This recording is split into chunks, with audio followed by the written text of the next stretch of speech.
So, a grow model coaching session example runs in 4 stages. You turn a vague wish into a specific goal, you explore where the client actually is right now, you brainstorm options together, and you end with one committed action.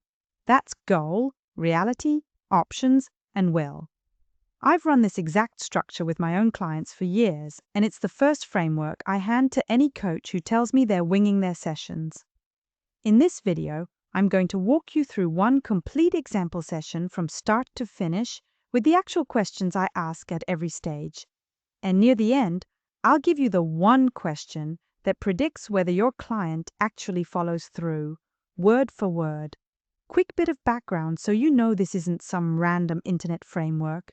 The GROW model was created back in the 1980s by Sir John Whitmore, building on ideas from Timothy Galway's book, The Inner Game of Tennis, and it's become probably the most widely used coaching framework in the world. But you don't need the history lesson to run a session, so let's meet our client and start stage 1. Our example client is Dana. She sits down for her session and says, "I just feel overwhelmed all the time. I want to feel less overwhelmed." Every coach has heard some version of this, and you have to catch what's really going on. That's not a goal yet. It's a feeling. You can't build a session on a feeling, so the G stage is where we shape it into something concrete. I start with a question like, what would feel like an inspiring goal to work toward here? Dana thinks for a second and says, I guess I'd have my evenings back. I'd close my laptop at 6 and not think about work until the morning. Now we're getting somewhere. But it's still fuzzy, so I follow up with, what does the ideal outcome look like in detail? How will you know when you've achieved it? And this is where the SMART method earns its keep. The goal needs to be specific, measurable, achievable, relevant, and time-bound. By the time we've worked it through, Dana's goal sounds like this. For the next month, I close my laptop at 6 at least 4 nights a week. That's specific, you can count it, and it has a deadline built in. There's one more question I always ask at this stage, and it's sneaky powerful. How could you phrase this goal so it depends only on you and not on other people? Because if Dana's goal secretly requires her boss to change, she's set herself up to fail before we've even started. Then I dig for the deeper motivation, because a goal without a why falls apart by week 2. I ask, how will your life actually change if you pull this off? Dana says she'd stop snapping at her kids at dinner, which is a very different answer than better work-life balance. If the first answer feels surface level, keep asking why until you hit the real driver. Coaches call this the 5 whys, and it usually takes about 3 of them before the client says the thing they actually mean. I also like to ask, would you still want this if your boss or your partner had no opinion about it at all? If the answer is no, we're chasing someone else's goal, and we need to back up. Before we move on, I write Dana's goal down word for word. I keep my session notes in Paperbell, so the exact wording is sitting right there when she books her next session, and we can check it together. So that's the G stage. A vague feeling turned into a specific, measurable goal with a real reason behind it. But here's where most coaches blow the entire session, and I did this constantly in my first year. They hear the goal and jump straight to solutions. The next stage exists specifically to stop you from doing that.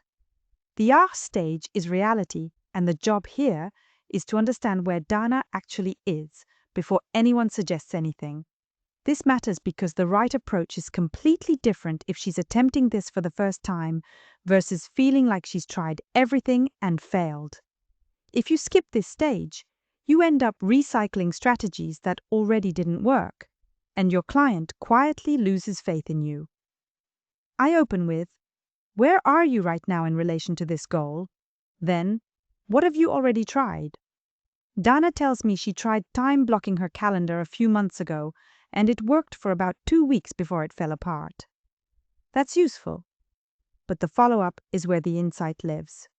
What made it fall apart?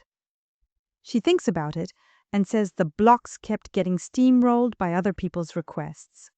So I keep pulling on that thread. I ask, who else is part of this situation and how are they involved? It turns out her manager sends messages at 9 at night, and Dana feels like she has to answer them. Then I ask, how do you feel about your progress so far? And what do you think has contributed to the setbacks? And somewhere in that conversation, Dana says something really interesting.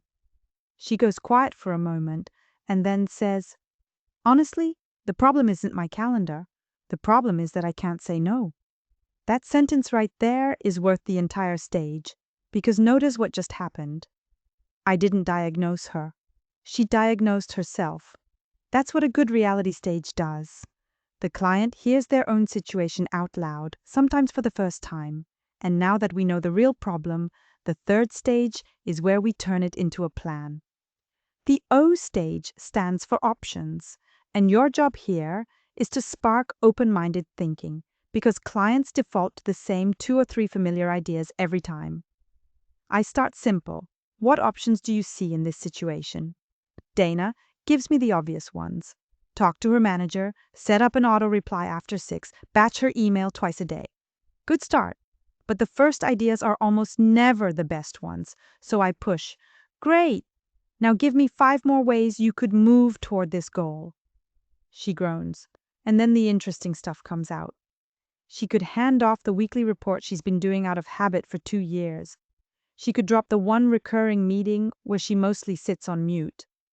She could propose a team-wide agreement that nobody sends messages after 7 instead of making it a personal request. If she'd stalled out, I've got backup questions ready. If time and money weren't a factor, what would you try? And who could support you in making progress? And what have you seen someone else do that might work for you? You're not looking for the perfect answer here. You're looking for enough options that the client feels like they have choices instead of a trap. Now, the O can also stand for obstacles. And with Dana, we need to go there. Because remember what she said in the reality stage. She can't say no. Obstacles come in 2 flavors. External ones, like time and money, and internal ones like fear and limiting beliefs. Dana's is internal. When I ask what makes saying no so hard, she says, if I push back, they'll think I'm not committed. And this brings me to the single most useful question in the entire Grow toolkit. When your client names an obstacle, ask them, what would you do if this obstacle were removed? I ask Dana, imagine your manager already sees you as completely committed, no matter what. What do you do then? And she answered instantly, with a full plan. She'd send a short message proposing that non-urgent stuff waits until morning, and she'd frame it around doing better work, not working less. Think about what that means. The plan was in her head the whole time, fully formed. The obstacle was never a planning problem, it was a belief. And the moment we lifted it, even hypothetically, the plan walked right out on its own. That one question turns a stuck client into a moving one faster than anything else I've ever used, and most coaches never ask it. We're not done, though, because a plan the client can describe is not the same as a plan the client will do. That follow-through question I promised you at the start lives in the final stage, and we're there now. The W stage stands for will, or way forward, and this is where the whole session turns into action. The client picks their step, and I mean the client picks it, because a step you assign is homework, but a step they choose is a commitment. I ask Dana, out of everything we just generated, which option do you want to act on first? She picks the conversation with her manager. Then I make it concrete. What's the very first step, and by when? She commits to sending that message Thursday morning, before her 10 o'clock meeting. And now, the question I promised you. Once the commitment is on the table, I ask, on a scale of 1 to 10, how likely are you to actually do this? Dana says 7. And here's the rule that makes this question magic. Never accept anything below an 8.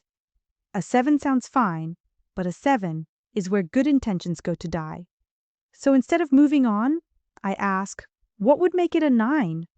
Dana thinks and says she'd feel better if she drafted the message with me right now in the session, so Thursday is just about hitting send.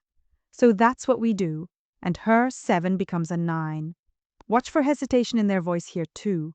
Coaches call it the wiggle, and if you hear it, keep adjusting the commitment until it's genuinely theirs. A smaller step the client will actually take beats an impressive step they won't. 2 more things before Dana walks out. First, we plan for setbacks. What could get in the way this week, and what will you do if it does? And second, we set up accountability, because commitment fades fast without a checkpoint. I schedule an automated check-in through Paperbell so Dana gets a nudge mid-week to report how the conversation went. It takes me about a minute to set up, and it means the goal doesn't just evaporate between sessions. One last thing about running the whole model. You don't have to spend equal time on each stage.